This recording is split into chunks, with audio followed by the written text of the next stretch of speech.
NEET परीक्षा को लेकर हमने कई तरह की रिपोर्ट्स आपके सामने रखी, लेकिन आज हम आपके सामने प्रस्तुत करने जा रहे हैं इस पूरे परीक्षा के गड़बड़ झाले का एक और आयाम।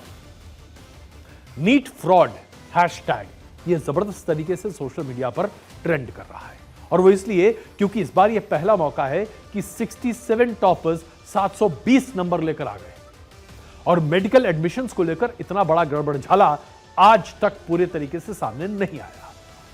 यह सवाल जब उठा तो एचआरडी मिनिस्टर धर्मेंद्र प्रधान, जिन्होंने शपथ ली ली थी, उन्होंने कहा कि नहीं, नीट के सिस्टम में कहीं कोई गड़बड़ी नहीं है, सब कुछ बिल्कुल ठीक है, एनटीए भी सही काम कर रहा है। उन्होंने क्या कहा था, पहले मैं आपको दिखाता हूं। एक तो मैं आपको स्पष्ट करूं, there is no corruption. Bharat सरकार और उसकी इंस्ट्रूमेंट एनटीए कमिटेड है बच्चों को ट्रांसपेरेंट तरीका से अपनी संतुष्टि से न्याय देने के लिए। कोई पेपर लीक नहीं। बिहार में अरेस्ट हुआ है, दिल्ली में भी अरेस्ट हुआ है, कोई पेपर लीक दिल्ली में भी अरेस्ट हुआ है। मैं आपको विनम्रता से कहूं, पेपर लीक की कोई घटना की कोई पुख्ता प्रमाण नहीं है। 13 जून को धर्मेंद्र प्रधान ने कहा पेपर लीक की कोई घटना नहीं है, लेकिन रविवार को यानी कि 16 जून को धर्मेंद्र प्रधान को अपने बयान को बदलना पड़ा।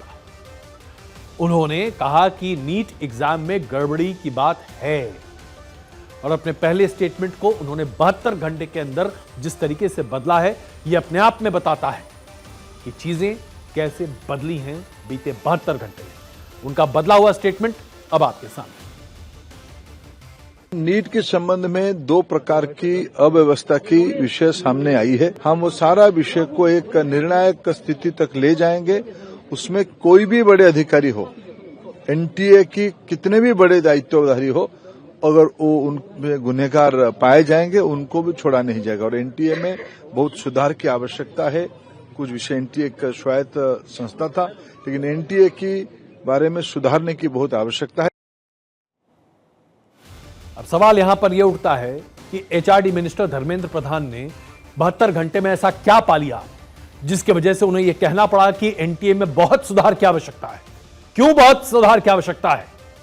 बच्चों की तरफ से कम यह सवाल आज हम पूछना चाहेंगे, और वो इसलिए क्योंकि सुधार क्यों चाहिए।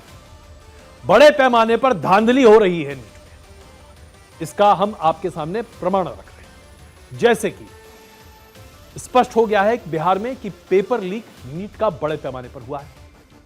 बिहार की पुलिस जांच कर रही है। पटना ईओयू ने 9 परीक्षार्थियों को नोटिस भेजा है। बिहार से 7, उत्तर प्रदेश और महाराष्ट्र से 1-1 को नोटिस गया है। पेपर लीक की जांच में यह बात सामने निकल कर आ रही है कि बिहार के अलग अलग जिलों में रहने वाले तमाम परीक्षा देने वाले लोगों ने सलावर गैंग के साथ मिलकर एक बहुत बड़ा पेपर लीक का पूरा एक केस सामने रखा है। 13 परीक्षार्थी हैं, उनके रोल कोड मिले हैं, जिसके आधार पर यह तय माना जा रहा है पुलिस के द्वारा कि पेपर लीक जबरदस्त तरीके से हुआ है। और इसके साथ साथ 6 पोस्ट डेटेड चेक्स पुलिस को मिले हैं जो 30-30 लाख रुपए के हैं, जो माना जा रहा है कि घूस के तौर पर इन तमाम संगठन को दिए गए हैं जिन्होंने पेपर लीक को आयोजित किया है। यानी कि पेपर लीक एक वास्तविकता है। अब एचआरडी मिनिस्टर धर्मेंद्र प्रधान को यह मानना पड़ रहा है, इसलिए उन्होंने अपने बयान को बदला 72 घंटे में। सवाल यह है कि जब पेपर लीक हो रहा है तो इस पर नियंत्रण क्यों नहीं है, और पेपर लीक बिना एनटीए के अधिकारियों के मिलीभगत के नहीं हो सकता। यानी कि स्वायत्त एजेंसी होने के बावजूद एनटीए के अधिकारी चोरी कर रहे हैं, बच्चों के भविष्य के साथ खिलवाड़ कर रहे हैं, देश के साथ दगाबाजी कर रहे हैं। ऐसे अधिकारियों को क्या सजा सरकार को देनी चाहिए, यह सवाल मैं आपके सामने रखता हूं। इसके साथ साथ एक और प्रमाण रखता हूं आपके सामने, जिसके आधार पर आप आश्वस्त हो जाएंगे कि नीट परीक्षा में कितनी बड़ी धांधली हुई। गुजरात के गोधरा में गजब हुआ साहब, ऐसी सेटिंग हुई कि पूरा का पूरा सेंटर बिक गया।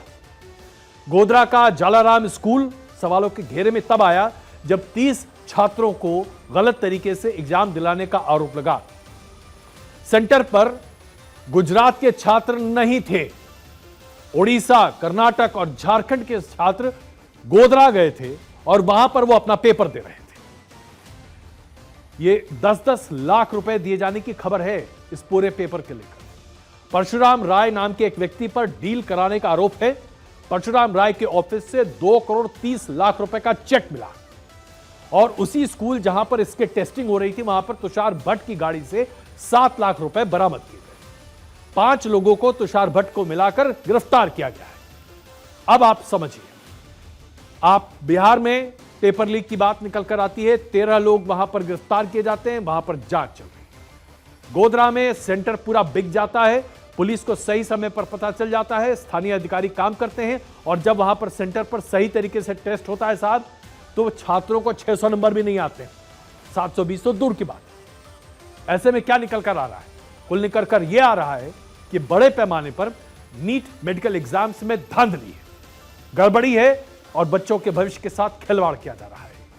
अब क्या क्या उम्मीदें हैं? सबसे पहली उम्मीद, एचआरडी मिनिस्ट्री को इस पूरे गड़बड़ झाले को एक्सपोज करना चाहिए। दूसरी बड़ी बात, व्हाइट पेपर एचआरडी मिनिस्ट्री को लाना चाहिए जिससे लोगों का भरोसा एनटीए जैसे एजेंसी पर बने। तीसरी बड़ी बात, एनटीए एजेंसी के तमाम भ्रष्ट अधिकारियों को तुरंत बर्खास्त किया जाना चाहिए। एक नजीर बनाई जानी चाहिए कि बच्चों के भविष्य के साथ कोई खिलवाड़ नहीं हो सकता। चौथी बड़ी बात, एचआरडी मिनिस्ट्री को यह बात आश्वस्त तरीके से देखनी चाहिए कि कहीं भी किसी भी एग्जाम में कहीं पेपर लीक ना हो और इसके लिए जो भी स्क्रूटनी का सिस्टम है उसे दुरुस्त करना चाहिए। और पांचवी बड़ी बात, एचआरडी मिनिस्ट्री को पूरे देश को और बच्चों को यह भरोसा दिलाना पड़ेगा कि बच्चों के भविष्य के साथ इस देश में खिलवाड़ नहीं कर सकता कोई व्यक्ति और यह राष्ट्रीय अपराध से कम नहीं है। कम से कम यह बात तो होनी चाहिए।